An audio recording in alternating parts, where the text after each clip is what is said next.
kolegyne, kolegovia, milí študenti, vítame vás na už tradičnej rozlúčke s maturantmi Strednej odbornej školy elektrotechnickej v Liptovskom Hrádku.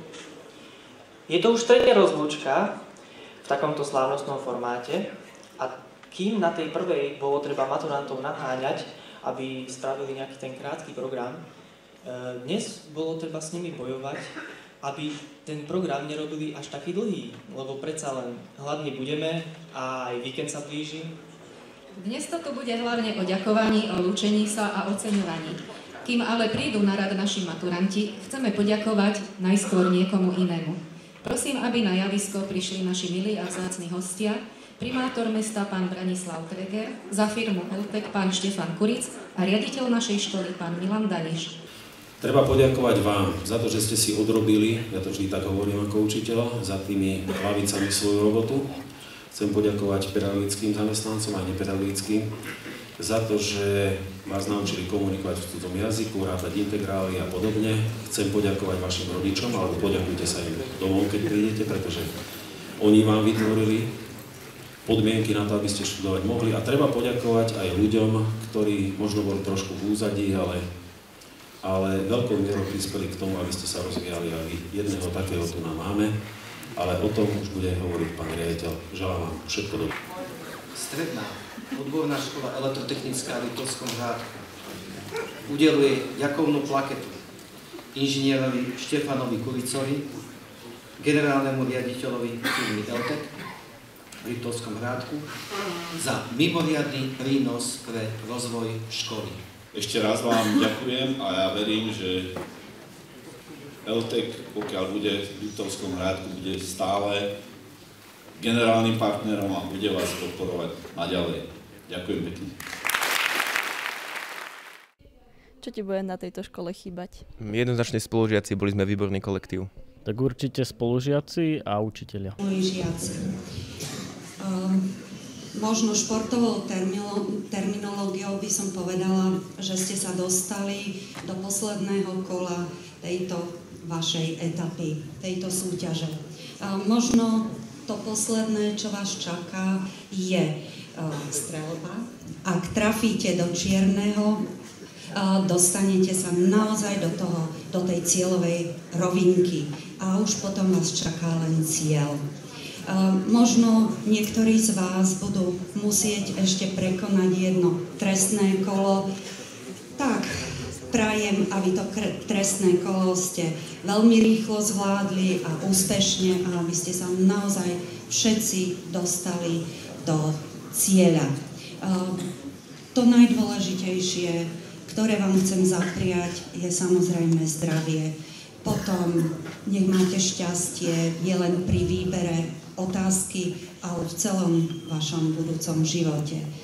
Ďalej vám prajem úspech a veľa dobrých ľudí okolo seba. Všetko dobré vám prajem. Páčilo sa ti na škole? Ale tak jasné, že hej. Hlavne sa mi páčilo to, že vznikali nové kolektívy, noví priatelia. No a samozrejme odovzdávam slovo triednemu profesorovi, ktorý teda, ako vidím, je podporovateľom svojej triedy, aby nám predstavil svoj spevácky tím. Ja som pripravený, keď som videl, že pani profesorka Pačová to nešlo. Ja mám grafickú pomôcku.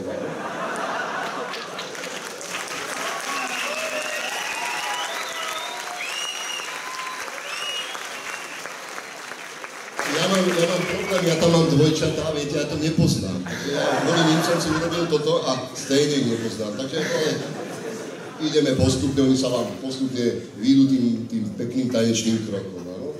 No ich duša je určite malá, takže veľa sa tam nezmestí. Takže ja len tak skromne a stručne poviem, že im prajem, aby im tá maturita vyšla. Aby tie posledné metre filmu tej stredoškolskej činnosti sa natočili tým najkrajším záberom a to teda úspešne ukončili maturitu a aby sa potom veľmi radi prichádzali pozrieť do svojej alma mater a preto, aby vedeli, kam majú prísť, tak to vysvedčenie dneska pôjdeme dať k tomu stromčeku, ktorý si pred 4 rokmi zasadili, aby teda vedeli, že tam sú ich koľky. Čo ti bude na tejto škole chýbať? Tak najviac mi budú chýbať spolužiaci, kolektív a samozrejme aj učitelia. Aký je to pocit byť maturantom? Určite úžasný, pretože dalo mi to veľa. Naučil som sa pracovať s vlastným časom a takisto si ho vedieť preorganizovať tak, ako potrebujem ja. No, chlapci, ja si hádam zaželám sama sebe, aby o tých 10 rokov sme sa stretli za úplne iných okolností. Dúfam, že niekde tu v Hrádku. A že na rozdiel od toho intra, každý z vás príde, možno nie v obleku, ale spokojný, šťastný a každý sa bude môcť pochváliť tým, že si zariadil svoj život tak, ako si predstavoval a ako chcel. Veľa šťastia k tomu. Čo ti dali 4 roky tohto štúdia?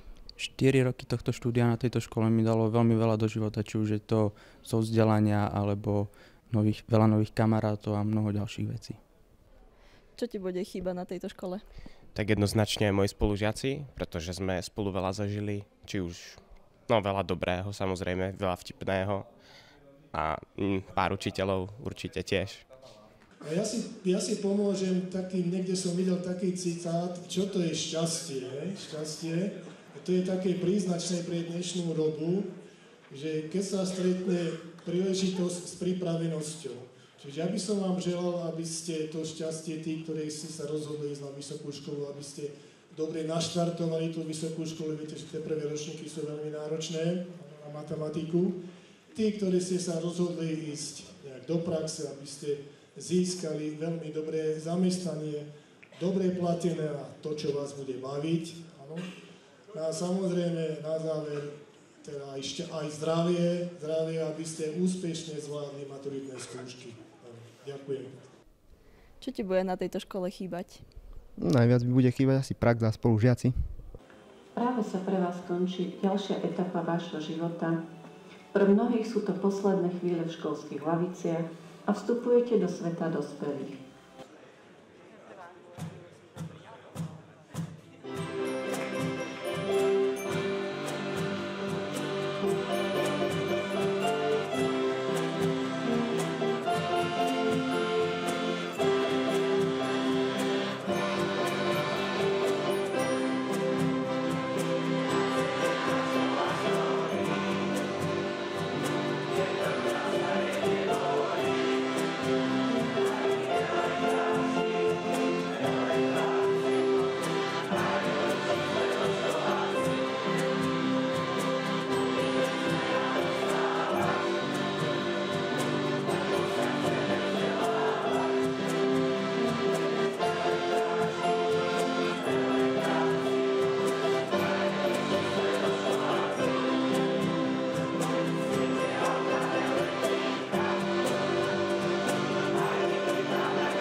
Našim maturantom prajeme veľa úspechov v budúcnosti.